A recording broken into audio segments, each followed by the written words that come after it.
Një investigim i emisionit Plug ka hedhur dritë mbi një skem të dyshimt financimi, ku protagonist janë biznesmenja Vil Manushi dhe familja Ervin Matës, ky i fundit i arrestuar së fundmi në Brazil për trafik droge. Sipas të dhënave të publikuara, dyshohet se paratë e përfituara nga koncesioni i debatuar i check-upit në shëndetësi janë përdorur për ndërtimin e kullës Exposita Building në qendër të Tiranës. Investigimi zbulon se në vitin 2018, kompania e Vil Manushit, Marketing and Distribution, ka kaluar një shumë prej 1.1 milion eurosh në llogaritë të shoqërisë Victoria Construction në pronësi të Luan Matës, babait e Ervin Matës. Ky transakcion ka ndodhur vetëm një vit përpara se kryeministri Edi Rama dhe ministrja Belinda Balluku të firmosnin lejen e ndërtimit për godinën 29 katëshe. Interesant është fakti se shuma e investuar nga Nushi përkon pothuajse plotësisht me dividendin e parë prej 1.2 miliard lekësh që ajo tërhoqi nga kompania e koncesionit të check-upit po atë vit. Emisioni ngre pikpyetje të forta mbi burimin e financimit të kësaj kulle, pasi nga viti 2019 deri në vitin 2024, kompania Victoria Construction ka deklaruar rreth 8 milion euro hua në kesh nga donatorë të pa identifikuar, duke hequr emrat e tyre nga bilancet zyrtare. Ndërkohë, bëhet me dije se kjo kull është nën hetim nga SPAK që prej vitit 2021 në ndyshime se shërben si një skem për pastrimin e parave të rrjedhura nga trafiku ndërkombëtar i lëndëve narkotike.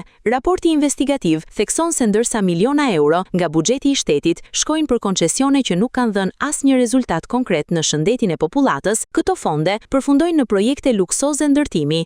Dokumentet sugjerojnë se pagesat e Nushit shërbyen fillimisht për të mbuluar kostot e arkitektëve të huaj, një kusht i vënë nga qeveria për miratimin e lejes. Tashmë i mbetet SPAK-ut të zbardhë nëse taksat e shqiptarëve të destinuara për shëndetësinë janë shndëruar në investime për grupe kriminale, ndërkohë që spitalet publike vuajnë nga mungesa e ilaçeve dhe pajisjeve bazë.